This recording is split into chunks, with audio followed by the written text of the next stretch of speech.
Central Bank of Nigeria to reward e-naira merchants for adoption. United States of America to support Nigeria's agricultural policy with $55 million.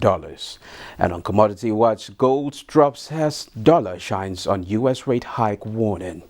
Oil rises on prospect of OPEC Plus supply cut. This is Business Express on the network service of the NTA, and we are reaching you from Abuja, the nation's capital. I am Musa Abubakar.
Let's begin by telling you that the federal government, through the Ministry of Agriculture, has introduced a new agricultural policy tagged National Agricultural Technology and Innovation Policy, NATIP.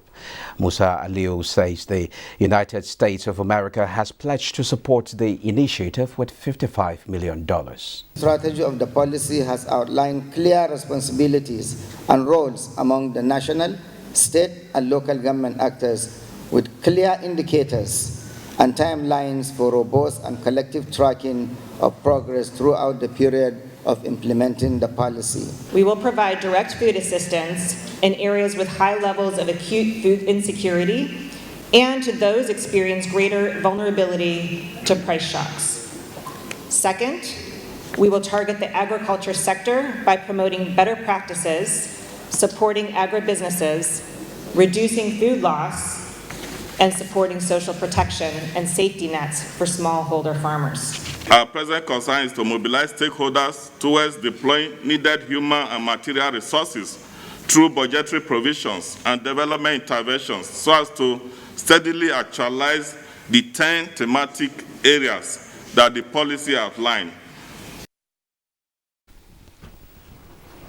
The Central Bank of Nigeria is exploring multiple avenues to accelerate the adoption of e-naira in a bid to facilitate ease of transaction and drive financial inclusion.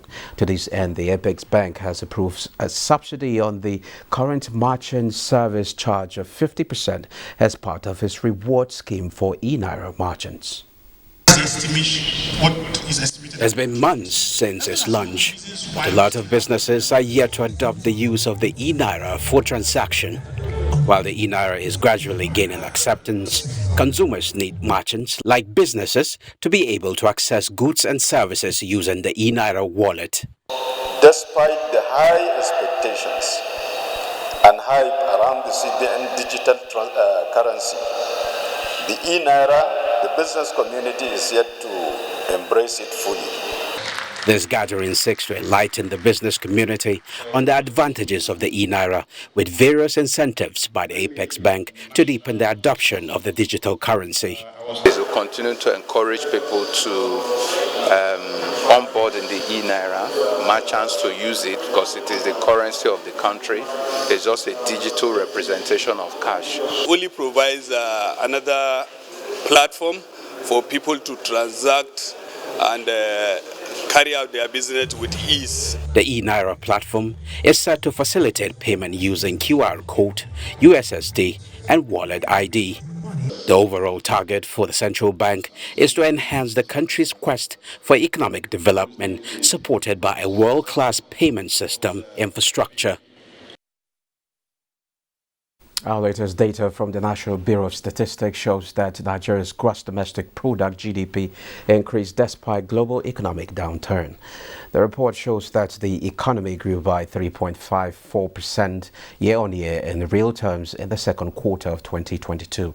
The NBS says the growth rate declined from 5.01% in the second quarter of 2021, when rapid growth was recorded following the toll the COVID-19 pandemic exacted on the economy in the second quarter 2020. It explained that the recent rise in prices have adversely impacted on the second quarter of 2022 performance. In the quarter under review, aggregate GDP stood at 45 trillion naira in nominal terms, higher when compared to the second quarter of 2021, which recorded aggregate GDP of 39.123 trillion naira. The non-oil sector grew by 4.77% in real terms during the reference quarter, lower by 1.97% points compared to the rate recorded same quarter of 2021 and 1.31% points lower than the first quarter of 2022. Now, to take a look at the GDP figures as released by the NBS is Professor Uche Owalike, Professor of Capital Market, is the President Capital Market Academics of Nigeria. You're welcome to Business Express. Thank you very much, Musa. Yeah. Okay, Prof, to begin with the conversation, 3.54%. Did you see that coming? Well, I would say, being surprised on the upside. Because when you consider what the economy is actually, and then the base effects for the second quarter of 2021, when the economy grew by 5.01%. So I was actually expecting the number to come in, a little lower than 3.54. But 3.54 for me is positive news, considering the fact that it's a progression from what we had in the quarter one of 2022, when the economy grew by 3.1%. So yes, the economy is expanding, 3.54, and we've also seen that growth being, especially in the services sector. But having said that, I must also say that, there are still issues, for concern. Okay, tell us the issues. Yes, and that's the fact that if you look at the major driver of the growth rate that we saw in quarter two, it was actually the oil sector. Now, why do I say that? The oil sector grew in quarter one by about 6.3%. In quarter two, the quarter we are discussing, it fell. That growth rate, sorry, I'm mixing them up. Okay. The oil sector, grew by minus 26%. Yes, it is. In the first quarter. Yeah. In this quarter, it grew by minus 11.7%. So the growth rates, although still in the negative territory, has improved. And that's more because of the increase or the favorable international crude oil price we've had, in excess of $100 per barrel, in spite of the fact that production actually dropped from 1.49 to 1.43 million barrels per day. So the production dropped, and yet we had that improvement in the oil sector performance. Remember, I said from minus 26 to minus 11% is an improvement. Okay, that's actually what propelled the growth. And that's because if you look at the non-oil sector, the non-oil sector actually fell in terms of performance, from about 6.3 in quarter one to 4.7 in quarter two. So if you look at that on balance, what actually propelled the growth we saw in the second quarter was because of the favorable oil price, that we had. So essentially, the economy is still, depending on oil. Now, if you disaggregate the figures, you will also find that yes, there are some positive sectors that delivered, quite some positive performance, like the information and communications sector, for example, that grew by over 6%. Of course, we know it contributes about 18% to GDP. Yes. Okay. Now you also have trade growing by over 4%, contributing over 16% to GDP, and financial sector, where you have finance and insurance, by over 18% growth.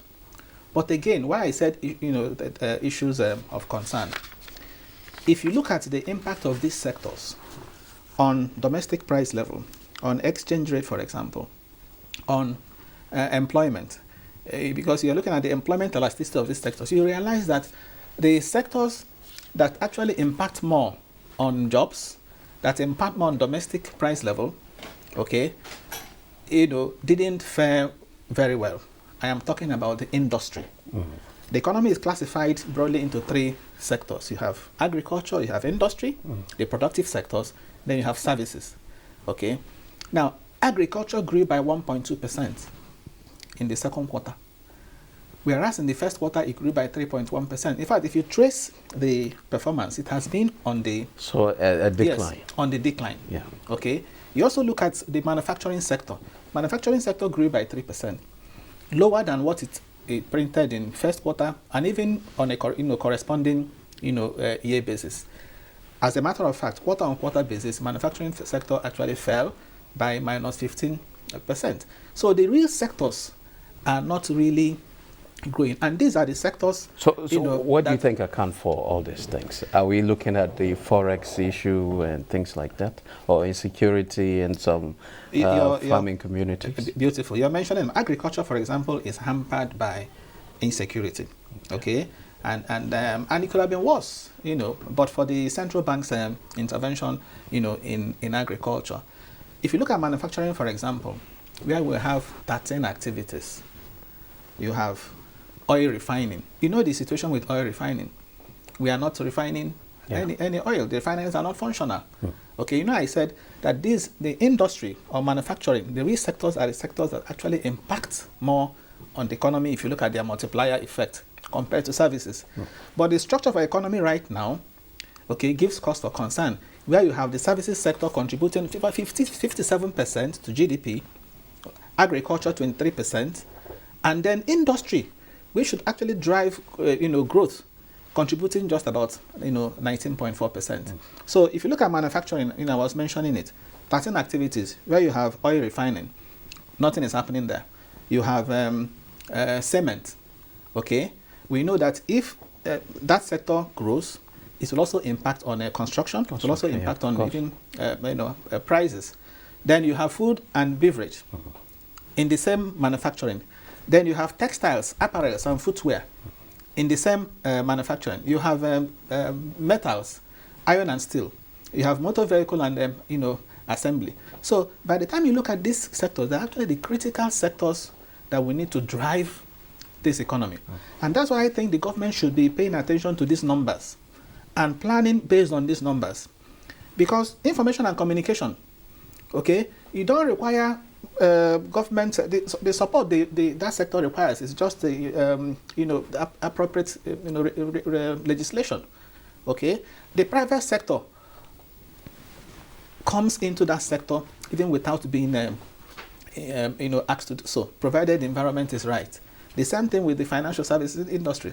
So the financial services sector, the services sector, as a matter of fact, will not require or does not require, unlike the industry sector, interventions, per se. All that they require is just favorable regulatory, environment. And that's why I think the government's focus should be on industry. Government focus should be on the real sectors, of the economy, because these other ones, the services sector, naturally, is like honey that attracts the private sector because of the huge gains or profits that usually associated with that sector. But of course, we know the manufacturing sector is a sector that requires a lot of incentives. The payback period for any investor there is usually long. Okay, so that is why I think government's attention should be more on the real sector of the economy than the services sector. So we should try as much as possible to rebalance this mix, where we have services contributing 57% and industry just 19.4%.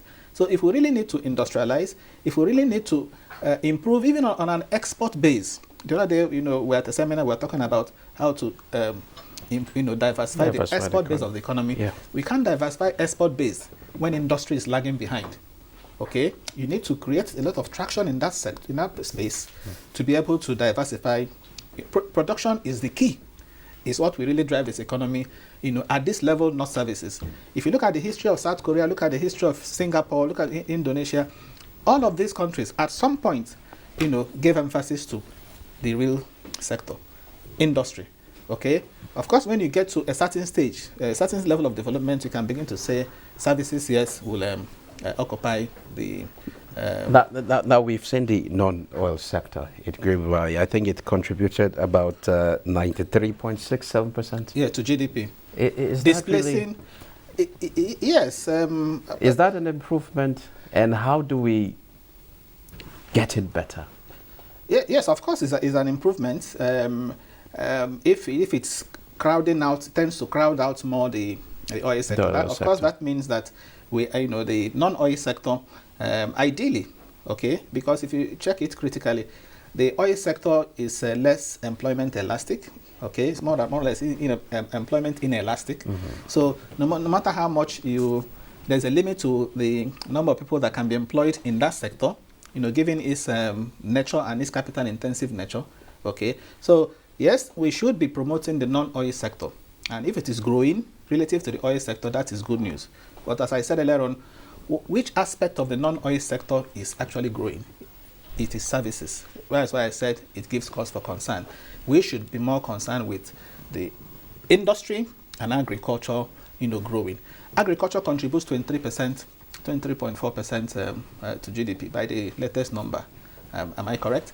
Yes. So, but what is the growth rate? Just 1.2. Okay. And I said that is also partly, due in part to the insecurity, that we are having. So if we address insecurity, okay, you will realize that food output will grow, and it will also rub off positively on domestic prices. Inflation rate will come down by the time you grow agriculture, by the time you grow, manufacturing industry, because as I said, that has a direct impact on inflation. It will also help you to do what? To also even conserve foreign exchange, earn more foreign exchange, because you are producing. Okay, you produce to a point where you also begin to export. So you are diversifying your export base by so doing. So in a nutshell, what I'm saying, Musa, is that government should work with these numbers. These numbers should be telling us something, pointing to where priority should be, attention should be paid. And in my view, we should give attention to production. We should give attention to the real sector of the economy. The financial sector is growing by 18% as we saw, but the real sector, manufacturing 3%, agriculture 1.2%, tells you there's a disconnect between the financial sector and the real sector. So how do we connect that? How do we bridge that gap? Is what our policymakers, should be concerned about. Thank you very much, Professor Ocho Aleke. Thank you, Musa. My pleasure. It's a pleasure for you on the program. Thank you. The World Bank is supporting the federal government in the establishment of centers of excellence in 6 tertiary institutions across the country for the purpose of bridging knowledge and skills gap in procurement and supply chain services. This, experts say, will impact on the economy through the process of production, distribution, and consumption of goods and services. We are losing a lot of things through so many leakages, and actually the major reason is to do with procurement. 80 to 90% of the total budget goes into procurement, contract, and services. Spend management is key to any government to succeed, and such success is demanded of people who are trained, certified, and have the competence and capability to carry out such function. Now, Aisha Musa brings us up to speed with NGX activities in the week ended Friday, 26 August 2022. The equities market in Nigeria appreciated by 0.63%, leaving the all-share index at 49,682.15. Market capitalization dropped to 26.797 trillion naira. A summary of the market activities shows that 914.4 million shares, worth 15.2 billion naira in 18,021 deals, were traded in the week by the investors on the floor of the exchange. The financial service industry led the activity chart with 723.1 million shares. The consumer goods industry followed, while the conglomerate industry is in third place. The top three equities for the week in terms of volume were Mutual Benefits Assurance, FBN Holdings, and Access Holdings. 6,968 units of exchange-traded products valued at 894,205 naira were traded in 17 deals, while all other indices finished lower, with the exception of the NGX Mainboard, 30 Index, Insurance, Afribank Value, and Lotus 2 indices, which appreciated, while the NGX ASAM and NGX Growth indices closed flat. 27 equities appreciated in price during the week, 38 equities depreciated in price, while 19 equities remain unchanged. Now, trading on the Nigerian equities market is starting the week on a negative note. The NGX All Share Index depreciated to 49,676.75 basis points. Market capitalization dropped to 26.794 trillion naira. Investors traded 232.944 million shares in 4,425 deals valued at 2.186 billion naira. Let's now take a look at the global market as put together by Neka. Global stocks are trading in the red this Monday following Jerome Powell's speech on Friday. He warned that rising interest rates will cause some pain to the U.S. economy, saying higher interest rates will likely persist for some time. Now, stocks in Asia traded lower. The Nikkei 225 in Japan slipped 2.66% to 27,878.96. The Shanghai Composite added 0.14%, while the Hong Kong Hang Seng Index was down by 0.73%. European markets also depreciated, tracking overnight losses in Asia. All sectors slipped into negative territory shortly after the opening bell. Germany's DAX fell 1.46%. CAC 40 of France also depreciated by 1.67%, while there were no markets in UK due to a bank holiday. U.S. stock futures fell as worries over rising rates and tighter monetary policy added fuel to a rout that began in the previous session. The Dow Jones Industrial Average depreciated 0.83%, the S&P 500 dropped 0.94%, and the Nasdaq 100 depreciated by 1.23%. Markets in Africa also suffered heavy losses this Monday, with only Tunisia's Tun Index in positive territory. South Africa's JSE Africa Top 40 dipped 1.82%, and Namibia's overall index sank 2.88%, while Kenya and Ghana were also pointing downwards. And that global market review. Let's now see prices of other commodities on the global commodities market.